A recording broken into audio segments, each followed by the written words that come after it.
Hello friend, मैं अभिषेक शर्मा आपका technical classes में स्वागत कर रहा हूँ। यहाँ पे अपन बात कर रहे हैं आपके सामने मैकेनिकल वाइब्रेशन की, जो चैप्टर नंबर आपका 2 है, undamped free vibration of a single degree of freedom की।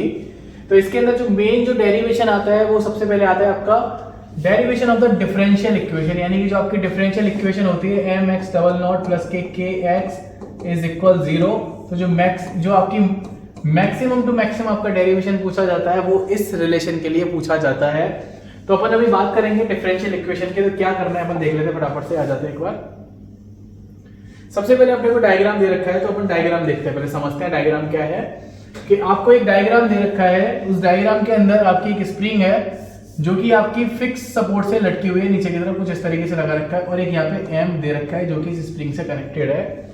और ये जो पोजीशन है वो है आपकी इक्विलिब्रियम पोजीशन, यानी कि यहाँ पे अभी कुछ भी नहीं हो रहा है, ये सिर्फ आपकी स्टैटिक पोजीशन है। अगर मैं बोलूं कि इस पोजीशन के केस में अगर आपका मास जो है mg नीचे की तरफ लग रहा है, तो ये जो स्प्रिंग के अंदर इसका खुद का स्टैटिक डिफ्लेक्शन होगा वो आपका कंसीडर किया जाएगा। तो उस केस में जो आपका फोर्स लग रहा होगा वो डेल स्टैटिक आपका ऊपर की तरफ लग रहा होगा। तो अगर आपकी पहली कंडीशन की मैं बात करूंगा कि स्टैटिक कंडीशन जो कि आपको दिखाई देगी यहाँ पे, कि फर्स्ट इक्विलिब्रियम कंडीशन है वो आपको यहाँ दिख रही है। फिर मैंने बोला कि जो ये स्प्रिंग से जो वेट है वो थोड़ा सा डिस्प्लेस होता है, लाइक द डिस्प्लेस कितना होता है, एक्स डिस्प्लेसमेंट नीचे जाता है। तो उस केस के अंदर आपका क्या होता है समझने की कोशिश करना कि जब ये एक्स नीचे जाएगा तो यहाँ पे डीएलम्बर्ट फोर्स आपका जनरेट होगा। जो डीएलम्बर्ट फोर्स होता है आपको पता है वो कितना होता है, M x double dot. M x double dot का मतलब होता है एम इंटू ए, यानी एक्सेलरेशन। तो एक्सेलरेशन को मैं लिख सकता हूँ डीवी बाई डी टी, और dv by dt को भी एक तरीके से लिख सकता हूं m into d two x over d t square. तो यानी x का 2 टाइम्स डेरिवेटिव है, तो मैं इसलिए उसको mx डबल नॉट लिख रहा हूं कि जब उसकी डायरेक्शन नीचे है तो वो कहां लगता है, आपका अपवर्ड डायरेक्शन में लगता है। क्लियर है? तो यहाँ आप एरो देख सकते हो कि यहाँ पे इसने एरो भी बना रखी है, अपवर्ड डायरेक्शन में mx डबल नॉट लगा हुआ है। बट इसके साथ साथ इसके अंदर एक स्प्रिंग फोर्स भी लग रहा होगा जो कि डिस्प्लेसमेंट की वजह से है, वो है आपका kx, तो वो ऊपर डायरेक्शन में लगा हुआ है। तो ये दो डायग्राम थे जो आपको समझने थे, यानी कि फर्स्ट डायग्राम ये और सेकंड डायग्राम ये। पहला डायग्राम क्या था आपका, इक्विलिब्रियम की कंडीशन में था जो मैंने आपको बता दी कंडीशन, और फिर क्या था जो दूसरा था वो आपका मोशन की कंडीशन में था जो मैंने आपको बता दी कि डीएलम्बर्ट फोर्स उसके ऊपर आया है। तो अपन अब थोड़ा सा नीचे आ जाते हैं कंडीशन को देखते हुए। जब हम यहाँ पे देखेंगे तो मैंने बताया कि for the equilibrium we have equation. क्या है इक्वेशन, मैंने आपको बताया था अभी कि अगर याद तो नहीं शो हो रहा है कि जो पहली वाली कंडीशन थी कि जो आपका मास लगा हुआ था तो उसकी वजह से mg आपका नीचे लगा हुआ था, और स्प्रिंग की वजह से जो स्टैटिक डिफ्लेक्शन था कि डेल स्टैटिक, उसकी वो ऊपर की तरफ लग रहा था क्योंकि वो इक्विलिब्रियम की कंडीशन थी। तो उस केस के लिए आपकी जो इक्वेशन निकल के आती है यहाँ पे वो निकल के आती है कि अगर मैं इसको इक्विलिब्रियम पोजीशन है, कॉन्करेंट फोर्सेस है, आपने इंजीनियरिंग मैकेनिक्स के अंदर पढ़ रखा होगा, एक पॉइंट पे लग रहा है, तो यहाँ से निकल के आएगा अपवर्ड फोर्स को मैं पॉजिटिव ले लेता हूँ, k del s t minus k m g equal 0। तो k del s t static is equal m g. तो इक्वेशन नंबर 1 मान लीजिए, या फिर यहाँ पे लिख रखा है 2.2.1, तो आप वो भी लिख सकते हो। तो आपके पास पहली इक्वेशन निकल के आ गई इक्विलिब्रियम कंडीशन के लिए।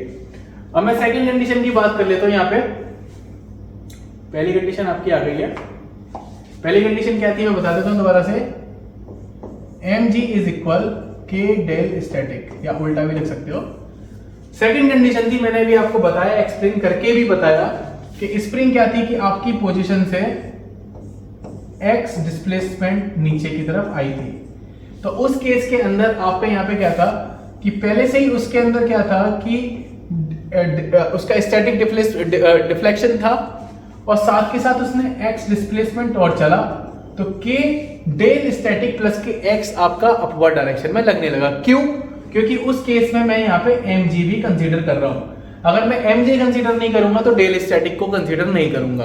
अगर मैं mg कंसीडर कर रहा हूं तो फिर मैं डेल st को कंसीडर करूंगा। साथ के साथ जब ये डायरेक्शन नीचे जा रहा था तो उस केस में मेरा ये डीएलम्बर्ट फोर्स यानी कि m डबल एक्स नॉट ऊपर की तरफ लग रहा है, ये डॉट बोल दो, नॉट बोल दो, जो आपको बोलना है वो बोल दो, तो वो आपका ऊपर लग रहा है। तो अब इस इक्वेशन को मुझे क्या करना है, बैलेंस करना है। तो बैलेंस कैसे हो रहा है आप देखेंगे डायरेक्शन को कि ये दोनों अपवर्ड डायरेक्शन में तो ये पॉजिटिव हो जाएंगे और ये नेगेटिव डायरेक्शन में तो ये नेगेटिव हो जाएगा।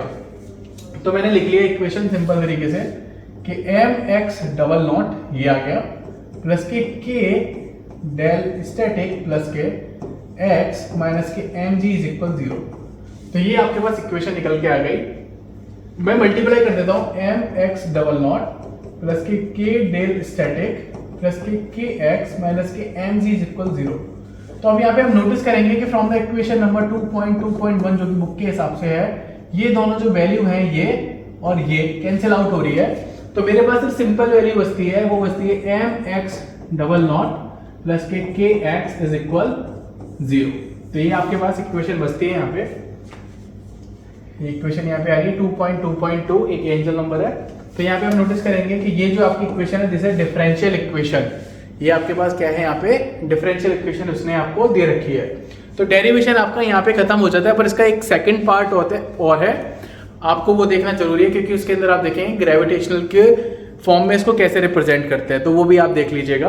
अभी वीडियो यहीं खत्म हो रही है, सेकंड पार्ट में दोबारा से स्टार्ट करूंगा। अगर आपको वीडियो अच्छी लगी है तो प्लीज लाइक जरूर करना, शेयर जरूर करना। Thank you for watching guys, thank you so much.